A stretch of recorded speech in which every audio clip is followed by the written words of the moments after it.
Pembangunan di Ibu Kota Negara atau IKN Nusantara terus dilakukan, mulai dari infrastruktur hingga fasilitas penunjang lainnya.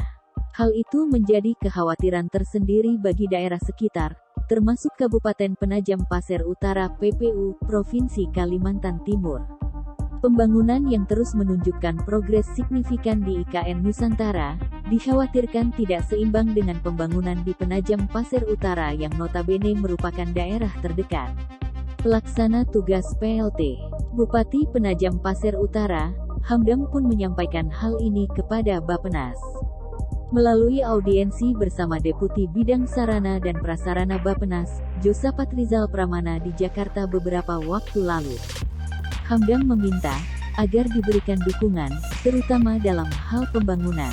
Menurutnya, Penajam Pasir Utara tidak mampu mengejar pembangunan seperti di IKN Nusantara, jika hanya mengandalkan anggaran daerah, sebab saat ini Penajam Pasir Utara masih dalam kondisi defisit anggaran.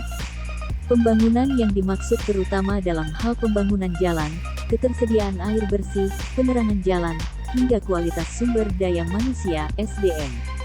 Persoalan ini terkait adanya disparitas pemenuhan kebutuhan dasar masyarakat (PPU) yang masih belum sepenuhnya memadai dibandingkan perencanaan program pembangunan IKN yang akan dilakukan oleh pemerintah pusat, ungkapnya Kamis, tanggal 15 Juli tahun 2022.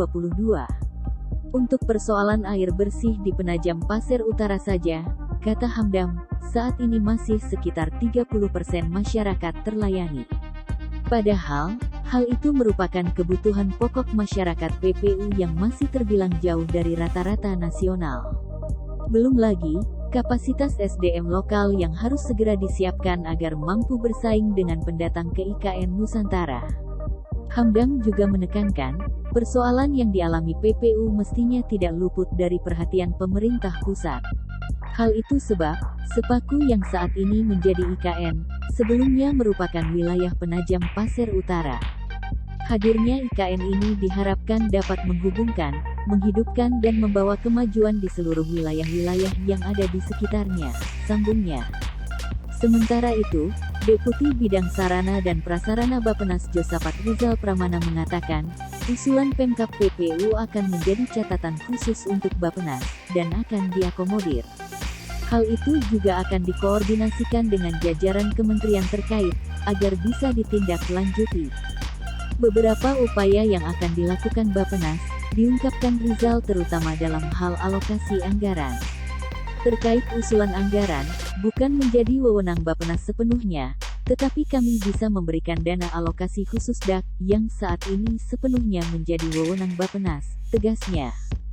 Tentunya terkait usulan-usulan ini dapat dicatat oleh jajaran tim regional serta menjadi perhatian khusus bagi Bappenas. Terkait pembangunan di Kabupaten Penajam Pasir Utara, terang Rizal. Rizal menambahkan, untuk infrastruktur jalan dan kebutuhan dasar lainnya, dapat dimasukkan dalam rumusan di Bappenas, untuk menjadi program pengembangan.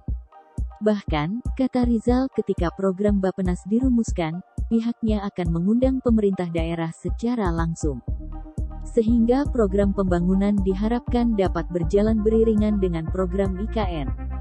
Sejumlah usulan yang dapat dimasukkan program Bappenas serta tematiknya meliputi terkait daerah, pariwisata, akses jalan dan lainnya, pungkasnya. Terima kasih sudah nonton, jangan lupa like, subscribe, dan share ya!